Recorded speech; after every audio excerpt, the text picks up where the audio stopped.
Welcome to our channel KB360। ये है केंद्रीय विद्यालय संगठन का वार्षिक परीक्षा का क्वेश्चन पेपर। सब्जेक्ट है हिंदी और क्लास है चौथी। तो चलिए इसको सॉल्व करते हैं।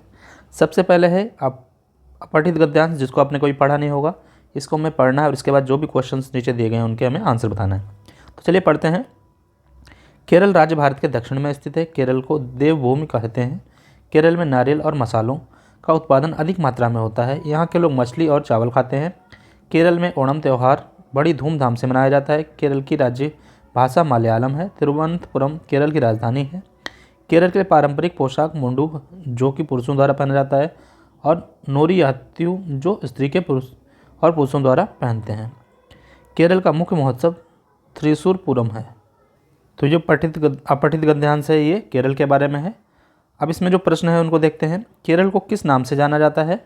तो यहाँ पर लिखा हुआ है केरल को देवभूमि कहते हैं। तो पहले प्रश्न का उत्तर ये हो गया।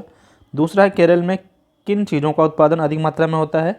तो दूसरे प्रश्न का उत्तर यहाँ से मिल जाएगा। केरल में नारियल और मसालों का उत्पादन अधिक मात्रा में होता है। तीसरा है केरल की राजभाषा कौन सी है? तो तीसरे प्रश्न का उत्तर ये रहा, केरल की राजभाषा मलयालम है। चौथा प्रश्न है केरल की राजधानी कौन सी है? तो चौथे प्रश्न का उत्तर तिरुवनंतपुरम केरल की राजधानी है। चौथे प्रश्न का उत्तर हो गया। पांचवा है केरल के मुख्य त्यौहार कौन सा है? ये रहा, केरल का मुख्य महोत्सव थ्रिशूर पूरम है। तो ये हमारा पांचवें प्रश्न का उत्तर हो गया। फिर इसके बाद में है गद्य एवं पद्य। आपकी किताब से जो कुछ प्रश्न पूछे गए उनको बताना है आपको। दिए गए प्रश्नों के उत्तर लिखिए। सुलेमान बादशाह किस कारण परेशान हो रहे थे? सुनीता की माँ ने बाजार से क्या मंगाया था? कौन कविता में कौन सा शरारती जीव था? इन प्रश्नों के उत्तर आपको अपनी बुक में मिल जाएंगे। फिर आगे है व्याकरण, इसको मैं आपको बताऊंगा। निम्नलिखित प्रश्नों के उत्तर लिखिए। पर्यायवाची शब्द लिखिए। सूर्य का पर्यायवाची क्या होता है? जल का पर्यायवाची एक एक आपको बताना है। सूर्य का रवि होता है, दिनकर होता है, कोई भी एक लिख सकते हैं। भास्कर भी होता है। जल का पानी या नीर। ठीक है। नेक्स्ट, लिंग बदलिए। मतलब काका है तो लिंग बदलेंगे तो काका का स्त्रीलिंग क्या होगा? काकी हो जाएगा। ठीक है। घोड़ा का स्त्रीलिंग क्या हो जाएगा? घोड़ी। फिर वचन बदलिए। नाव, एक नाव है उसको हम नाव बोलते हैं। बहुत सारी नाव होंगी तो उसे क्या बोलेंगे? तो उसको बोलेंगे नावें। आगे बगीचा। बगीचा का बहुवचन क्या होगा? बहुत सारे बगीचे हो जाएंगे तो उसके बोलेंगे बगीचे। बगीचे। आगे है सही विशेषण शब्द चुनकर लिखिए। घना, ठंडी। छाँव कैसी होगी? घना होगा या ठंडी? तो छाँव कैसी होती है? ठंडी। तो यहाँ पर लिख देंगे ठंडी। फिर आगे अंधेरा। अंधेरा कैसा? घना अंधेरा होता है। तो ये विशेषण हमने लगा दिया। अंधेरे के आगे घना और छाँव के आगे ठंडी। आगे है निम्नलिखित शब्दों के विलोम लिखें। कमजोर का क्या होगा? बलवान हो सकता है या ताकतवर हो सकता है। तो यहाँ पर लिख देंगे हम बलवान। अंधेरा का क्या होगा? उजाला। उजाला। आगे है सृजनात्मक लेखन। हमारे देश के बारे में 5 वाक्य लिखो। तो आपको हमारे देश के बारे में 5 वाक्य लिखने हैं। तो हमारे देश का नाम क्या है? भारत है। उसके ऊपर जो भी आपको पता है उसके बारे में उसको आपको यहाँ पर लिखना है। तो हम इसमें लिख सकते हैं हमारे देश का नाम भारत है। भारत की राजधानी नई दिल्ली है। हमारे देश में विभिन्न भाषाएं बोली जाती हैं। हमारा देश 15 अगस्त 1947 को आज़ाद हुआ था। हमारे देश में सभी मिलजुल कर रहते हैं। तो ये तो मैंने लिख दिया है।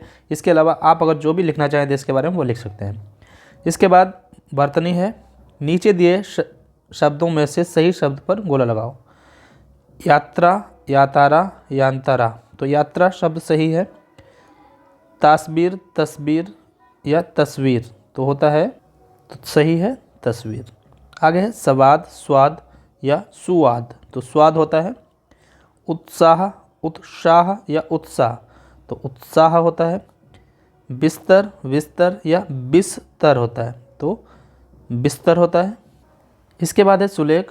इसमें आपको साफ व सुंदर अक्षरों में लिखिए। ये जो पंक्तियाँ दी गई हैं आपको इस खालिस्तान में इनको लिखना है। और उसके बाद है शब्दकोश। चलिए इसको भी देखते हैं। दिए गए शब्द के लिए तुक वाला शब्द चुनो। पढ़ते। पढ़ते का तुक वाला शब्द कौन हो सकता है? गणित हो सकता है? नहीं। गढ़ते हो सकता है? गढ़ते हो सकता है। झरना? नहीं। तो इसमें पढ़ते, गढ़ते, ये हो गया इसका तुक वाला शब्द। फिर दिए गए शब्द के लिए लिंग शब्द चुनो। यानी इसमें इसका लिंग शब्द मतलब लिंग बदलना है। राजा का क्या हो जाएगा? रानी होगा, शेरनी होगा या रंक होगा?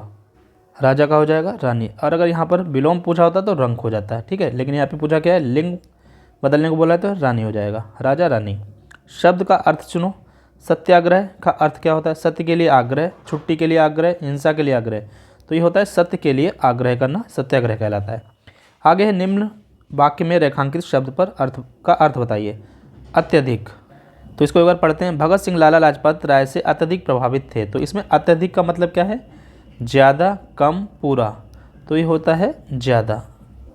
फिर आगे है पुस्तक का समानार्थी शब्द बताइए।